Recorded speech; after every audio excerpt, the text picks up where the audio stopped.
Hi, I'm Elaine Harding. Welcome to my blog at stampwithelaine.com. Today we're going to be making this card, and it's based on the Miura fold.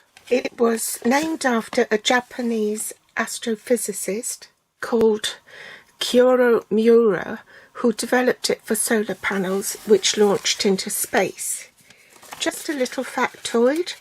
Now, solar panels have to lie flat, but if you're launching it into space, you can't launch them as flat panels, so they have to be folded and then unfolded once it's in position. But then when you open it, it has to open in so many different directions. It's not very easy. Miura devised this system with parallelograms tessellated, and then you can open it in one easy action, so you can see that it's a series of parallelograms, and that's what this card is based on. But it's simplified and there's only one parallelogram in there. Today I'm looking at the Artfully Composed Suite, which is on pages 32 to 34 of the January to June 2022 mini. This is the stamp set. In this suite there is a stamp set, and these are the dies. As you can see, the stamps are rather large. This die will cut out this stamped image, and this die will cut out this stamped image. This die cuts out this leaf here, and these ones cut out just the outline. This die you'd think would cut this out, but they're a different size. So these in fact are standalone dies, and it also embosses the centre of the leaf there. 8 altogether, and you can just run it through the die cutting machine once and it will cut all those separately. These two creates a pattern in the cardstock, but it doesn't actually die cut shapes out.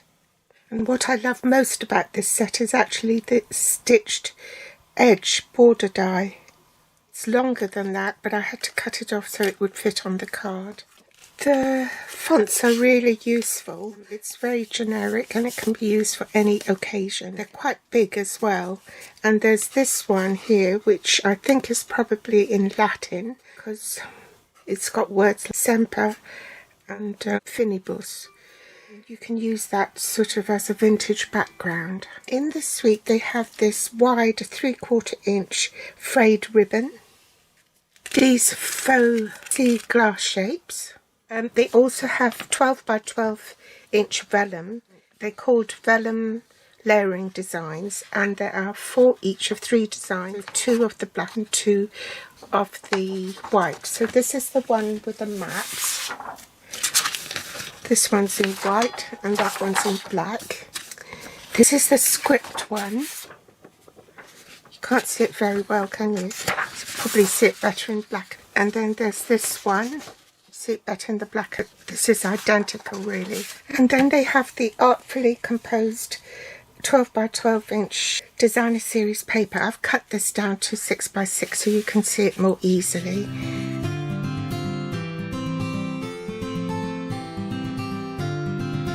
This die, open work die, will also cut out the patterns in here with this sheet.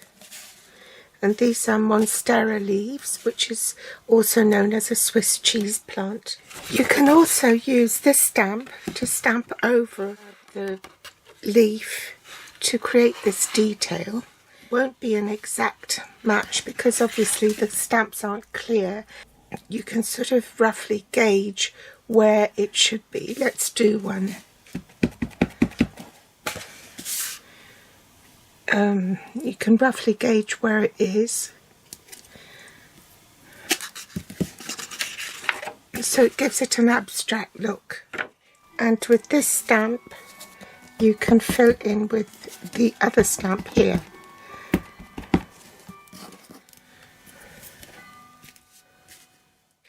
The other dies I'm using are the stitch rectangles, and I'm using this one, and I think it's the second one from the smallest in this nest of stitch rectangles.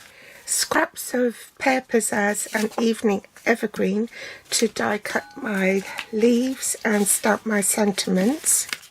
Versamark ink, Basics embossing powder and a heat tool, Basics rhinestone jewels, and a scoreboard and trimmer.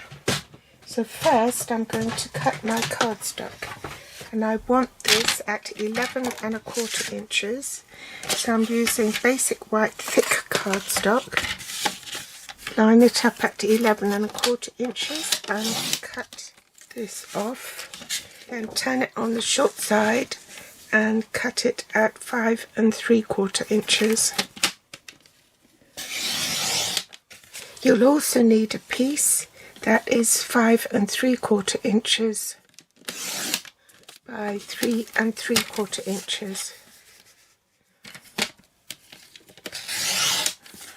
Bring in the scoreboard, and with the long side at the top, you score at 3 3/4 inches and 7 1/2 inches. In metric, this will be slightly smaller, and it will be 27 centimeters by 14 centimeters. On the long side, you score at 9 centimeters and 18 centimeters. Rotate your cardstock 90 degrees and grab a ruler, and on this score line you want to make a mark at 2 inches. So if you put the ruler there, then that will help you find your 2-inch mark, and you just make a mark there. Okay, and for the metric you make a mark at 4 centimeters. Rotate it 180 degrees so that the opposite side is at the top, and you mark that at 2 inches again.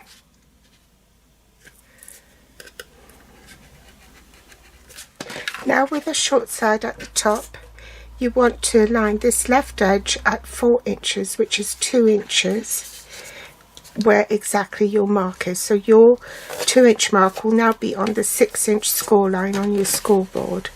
Just swivel your paper down a little bit and rotate the cardstock so that the corner of the cardstock is on the 6-inch groove, and score. Okay, place your stylus on that 2-inch score line mark, rotate your cardstock, make sure that that's in the groove, and score. So basically your first fold will be a mountain fold, okay, and this V shape is folded toward the back. Now you want to score on this side, so line up the right edge on the 8-inch mark. I'm not sure that you can see this down the bottom. So there's your 8-inch mark. Find the score line, which is here. Right. Whoops. It's really difficult to do this with the camera in the way. I'll just have to be out of camera shot. I can't do it horizontally. So there's my score line. 4-inch mark, and then rotate cardstock, score up there. So now you've got your second score line, and it's staggered, and it's created a parallelogram on this side. So this one will go forward.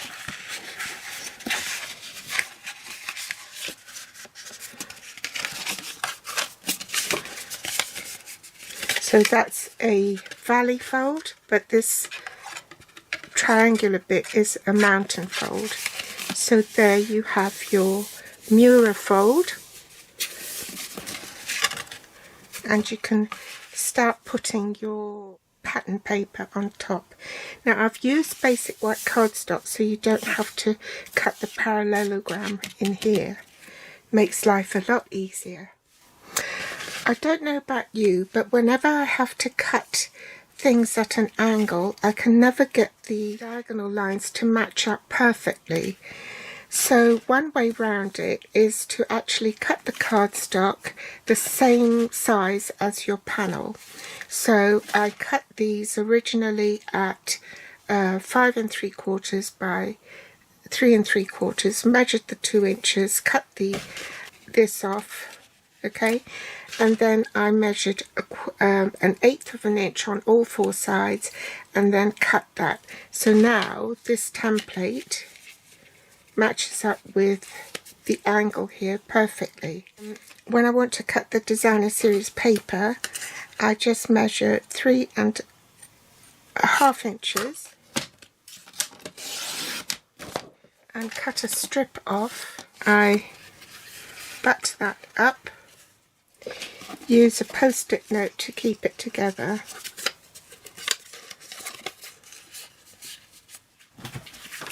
bring in my trimmer and then line that up and cut.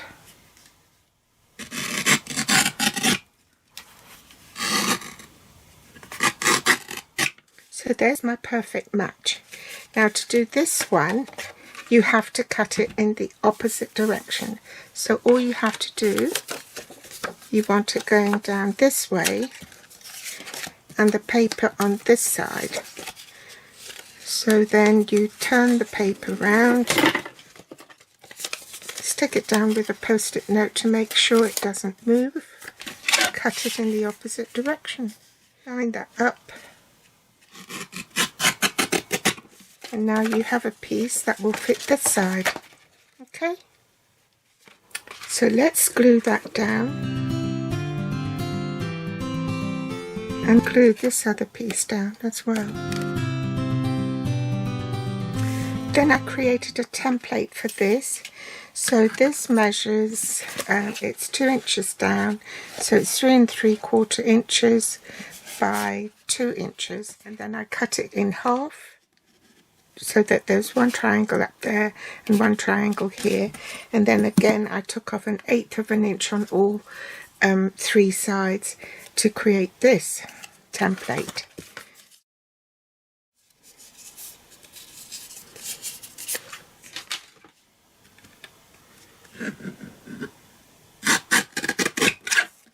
To save time, I've gone ahead and cut my pieces to adhere to the card. Use that as a guide. So if you want the pattern to face that way, you cut it with triangular slope in the direction you want, and if it's this side then you need to flip it over to put it on the cardstock so it's cutting the pattern the way you want it to face. And now let's glue all the pieces down.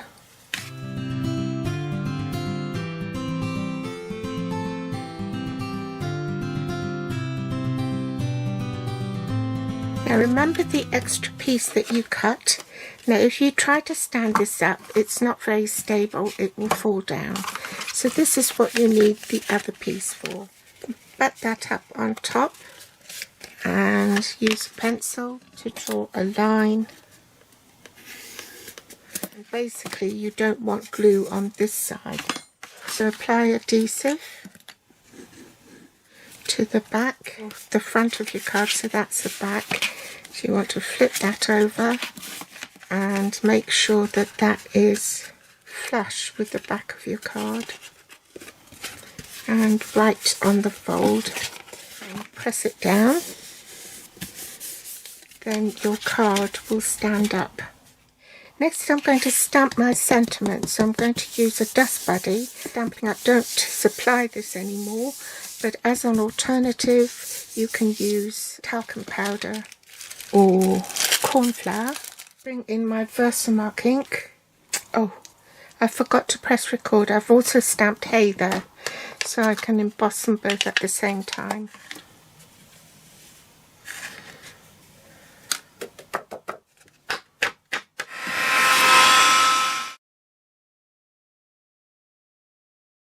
Now for some die cutting. Bring in my die cutting platform, the standard sandwich, platform 1, platform 2, which is the thin die adapter, one of the platform 3s, the cardstock with the dies on top, cutting edge face down. I want this one here.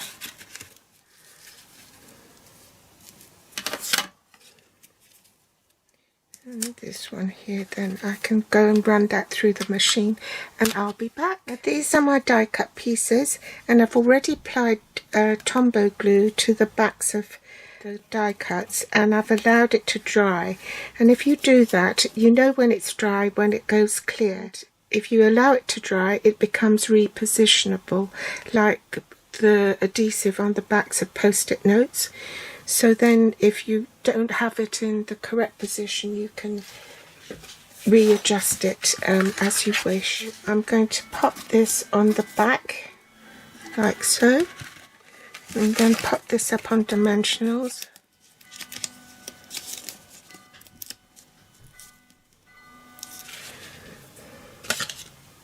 Some rhinestones. Then don't waste this, I've used that to decorate it here. And then you can write the recipient or address it there. And this one on here.